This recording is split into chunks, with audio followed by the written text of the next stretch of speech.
I've done a few episodes of Storytime now where I've talked about the different engine suppliers that have come and gone, because around the late 80s and into the 90s, it seemed that everybody wanted a crack at Formula 1 and to try and get some sort of success from it. We've looked at Yamaha, who seemed to have more trouble finishing than they did anything else. More recently, I looked at Mugen and how they were essentially Honda without the Honda. There's also the ill-fated Lamborghini project, and a very long time ago I looked at Coloni, who tried to revive the flat 12 concept with Subaru, but it went everywhere but up. And I guess you can throw Renault in there too, because it seems that Renault has had way more success as a supplier than it ever did as its own team. And there's obviously going to be a few that I have done that I've just not mentioned. Peugeot, for instance, and that was a fun one to look at because Peugeot ended up having dreams of battling with Renault, but that never happened. Although Peugeot did have some rallying success in the late 90s and early 2000s, only to then get dunked on by Citroën for however many years with Sebastian Loeb. But I guess they did win at Le Mans in 2009, and they're in the hypercar category now. But when you compare the engine supply now in the hybrid era to back in the early 1990s, it seems like there's nothing today. You know how the WRC was awash with manufacturers and now there's like 3? It feels a bit similar to that. Peugeot, Mugen, Yamaha, Ford, Cosworth, Renault, Peugeot, Mercedes, Ilmor, there's a lot there to choose from, and because of the amount of choice available, loyalty meant very little and a lot of swapping happened, particularly at the back of the grid. Teams swapping after just one season simply because of cost. Tyrrell, Minardi, Footwork, Brabham in their final years, Lotus in their final years, they are teams that would swap simply because the costs were getting too much.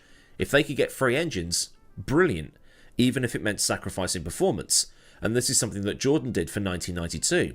They got rid of Ford for Yamaha simply because the engines from Japan cost nothing.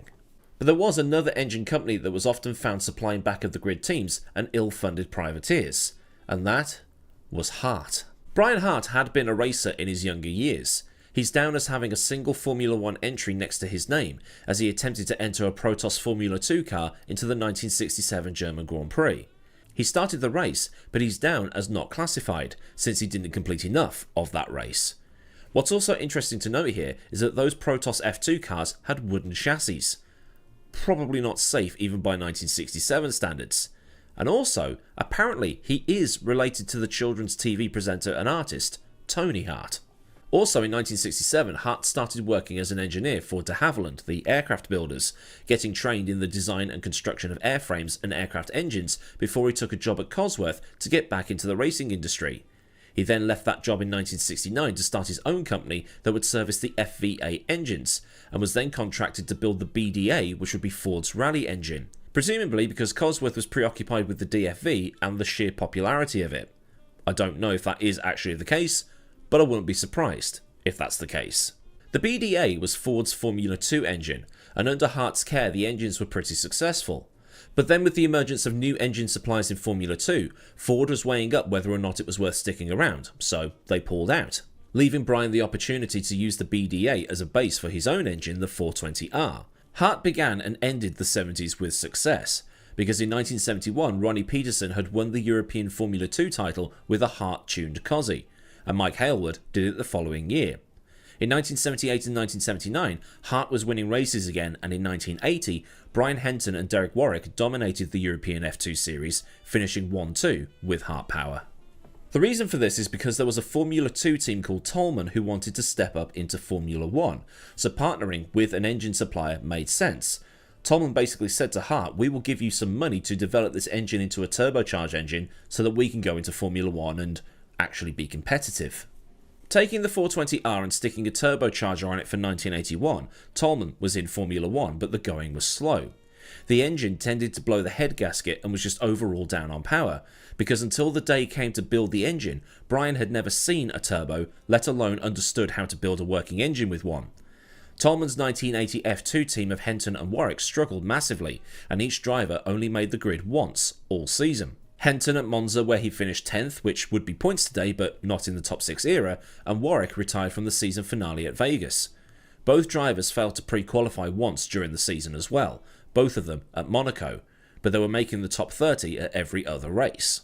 It's actually quite funny how all this came about in the first place, because although Toleman had said, "Hey, can you build us an engine for Formula 1, it had actually gone, "Put a turbocharger on this engine and we'll give you the money to do so, or we're going to buy our F1 engines from Lancia instead. So that's how that came about. But in general, the car and engine combo was slow and sluggish. The car was basically a barge, and the nickname for the car in 1981 was called the General Belgrano. I'm glad they didn't keep up that nickname for 1982. It's a Falklands reference, if you don't really understand that one.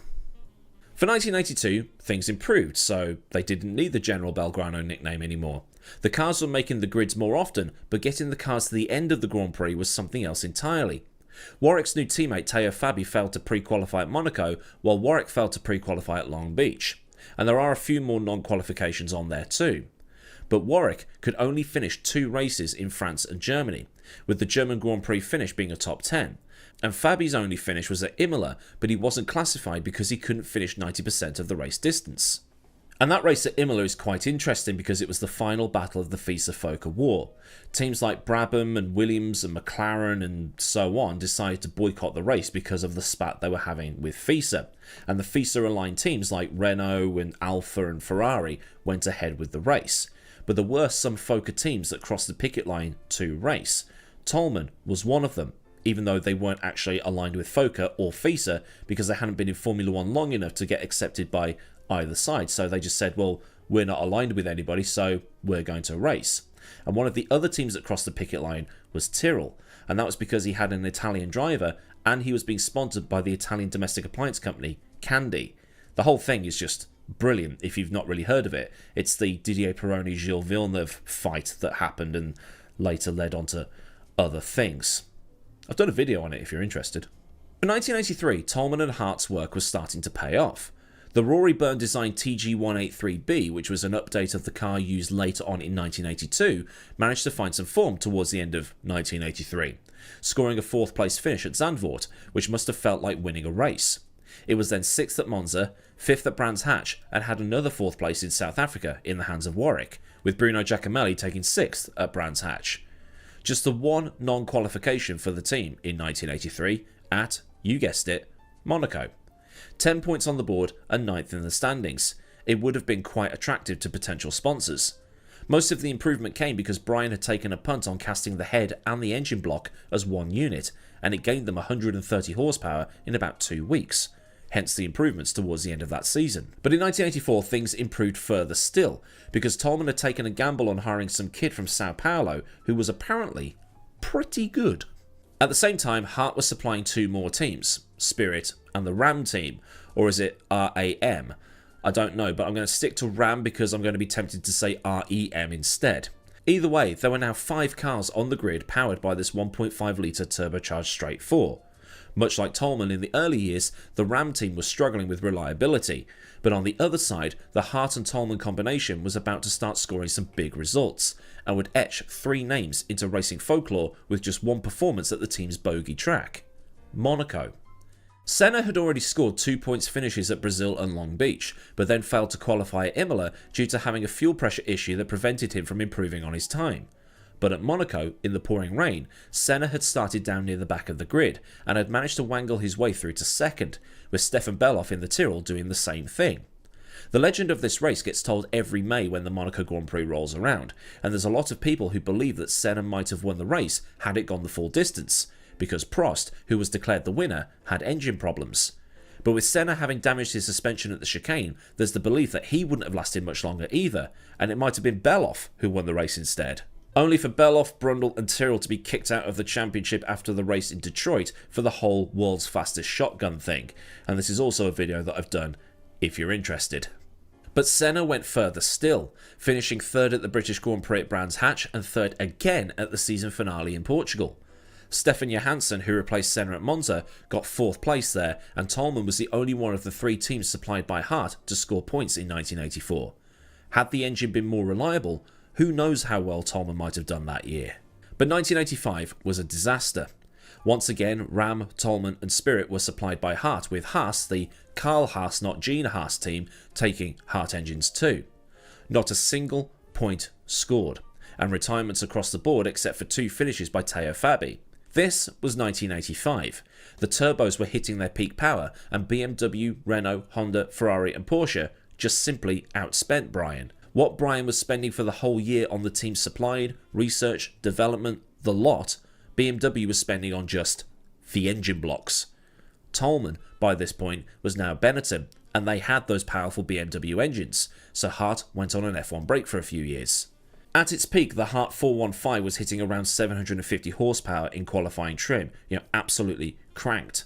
The BMWs in qualifying trim were hitting nearly double those horsepower figures, although it depends on which article you read because, as we've already discussed, these figures seem to go up by about 50 horsepower every 5 years. There was just simply no way that Brian could keep up with the amount of money that BMW, Honda, Ford, Renault, Ferrari were spending, so he just didn't develop the engines anymore. But this F1 break didn't mean that Brian was completely out of Formula 1, because Cosworth had the DFR, which was basically the DFV 2.0, and this engine came in after the banning of turbocharged engines at the end of 1988. Footwork, LaRousse, AGS and Tyrrell all had their Ford engines serviced and tuned by Hart and led to, well, some return. Hart had also been designing and building Ford's Group B rally engines, but when Group B ended, that cash stream dried up. But because he got on so well with Mike Costin and Keith Duckworth, there was always work available on the Ford stuff. At the San Marino Grand Prix of 1992, Hart signed a new engine deal that would mean that his engines, in terms of the actual name Hart, would be back. V12s were dead by this point. The V10 was the right balance of fuel economy, weight and power, and the Renault V10 was the engine to have, and had been since the latter part of 1991, despite Senna's V12 Honda winning the title. Hart had built his own V10 and told Gary Anderson about it over lunch, which then caught the attention of Eddie Jordan. Eddie immediately ordered 15 of these engines for 1993. Motorsport magazine did a piece on Brian back in 2014 just after he died, and the story was Eddie was given the price by Brian and said, "Make it £1 million less and you've got a deal." Classic EJ. It took Jordan until the 1993 Japanese Grand Prix to score points. Barrichello got 5th and Eddie Irvine got 6th and a punch in the face from Senna, and Anderson and Hart worked well together, developing the 1993 engine into the 1994 engine. And because Brian had slimmed down the company to make sure he didn't go bust trying to make this Jordan engine work, it meant that the communication was Gary and Brian. No committees, no board meetings, just engineer to engineer.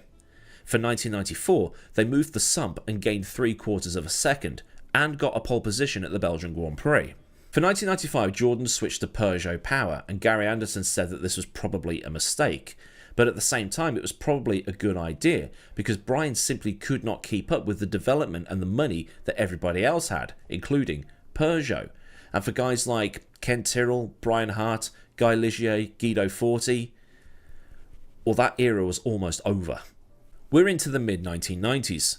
Mercedes was now back in a supporting role at McLaren and had bought into McLaren after some time with Sauber. Renault was partnered with Williams and Benetton, and having the top two teams with the best engines would be like having McLaren and Mercedes at the top today and having the engine manufacturer almost guaranteed a title. You also had Ferrari with its experience and funding, Yamaha money coming in from Japan, Mugen doing engines with stealth support from Honda, Ford as well, even though their engines at the time had fallen off slightly, but they were doing okay with Sauber. Peugeot was also on the grid, dumping money into their engines, and into 2000, Honda, BMW and Ford pumping even more money into their factory teams. Well, BMW was a sponsor of Williams, but you can see where I'm coming from. The budgets and spending in Formula 1 was about to go mental. Brian was going to get priced out. In 1995, Hart teamed back up with Footwork, supplying them with a modest V8 that ended up getting a podium at the 1995 Australian Grand Prix, which, let's be honest, was a race that nobody wanted to finish, and Damon Hill won that race by 2 laps. It might be the most dominant victory in history this side of Stewart's 4-minute win at the Nürburgring in 1968. But when the next 2 cars are Panis in a Ligier and Morbidelli in a Footwork, it kind of makes sense. It's not like he beat Schumacher by 2 laps. The V8 supply continued into 1996, Footwork scoring just 1 single point at the Argentine Grand Prix with Jos Verstappen at the wheel. And then it all changed again for 1997. Hart was now going to be supplying Minardi because Tom Walkinshaw had bought Footwork, renamed it back to Arrows, and then gone to Yamaha for the free V10s. It's just mental how all of this can happen. It's just chopping and changing, chopping and changing. Now, engine supply is for many, many, many years. The Hart V8 in the Minardi did not do particularly well. There were 3 V8 powered teams on the grid that year, and it would be the last season until 2006 where there would be a V8 on the grid. Tyrrell and Lola were the others for reference, but it became just Tyrrell after one round because Lola collapsed.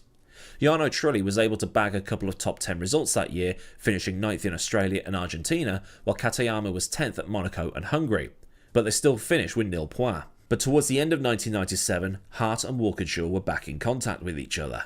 During 1997, Brian had designed a V10 engine called the 1030, but the funds were just not there to do anything with it.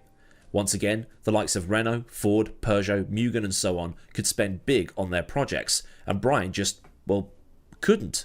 And with Formula 1 looking towards long-term sustainability even back in the 90s, it was going to be a case of Hart standing still while everybody around him made progress. So in 1997, Walkinshaw bought the V10, Brian Hart Limited, and Brian was out of the engine business for good.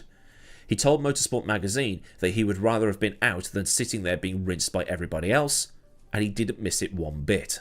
The engine was renamed the T2 F1 and scored a couple of points finishes, but it was mostly a sea of retirements for Salo and Diniz that year.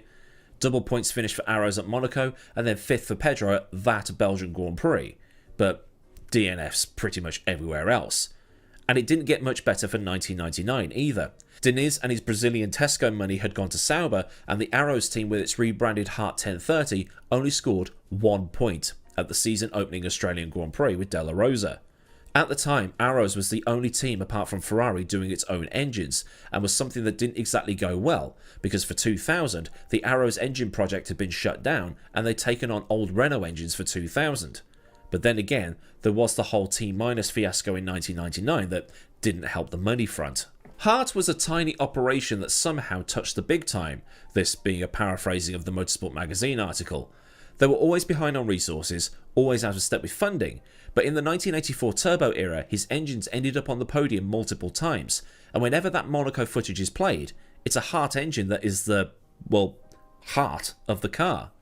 158 races entered, 144 starts, 5 podiums, 63 points, 2 poles and 2 fastest laps. In 2 separate eras where there were suppliers with vastly deeper pockets, infinitely more resources and were extracting way more power and reliability, Hart had, well, Hart. And yes, it's taken me, 17 minutes to do those puns? So when it comes to Garagistas, could Brian Hart be the last Garagista? Because other teams had different inputs from elsewhere, but Brian was Brian, or Hart was Hart. Now, I didn't know a lot about him or his engines until today, but after reading all the stats and bits and pieces like that, I can close them off and go, that's actually brilliant. So then, a look at Brian Hart's engine company and how it managed to somehow keep up with the big boys, despite not being able to keep up with the big boys at all. If you've learned something new here today, then do leave a like on this video so I know I did a good job, and if you're not already, get subscribed and also get that bell on so you never miss out on anything else I do around here. Massive thanks as ever go out to the rad lads at Patreon for the continued support, and if you want to help keep the lights on around here, a link to Patreon is in the description, along with links to Discord, socials, affiliates and other bits and pieces you might want or need to know. Well, the super thanks if you just want to top up my coffee cup, and memberships for a Patreon alternative. So until next time, I've been Aidan Millward, have a great day wherever you are, and goodbye.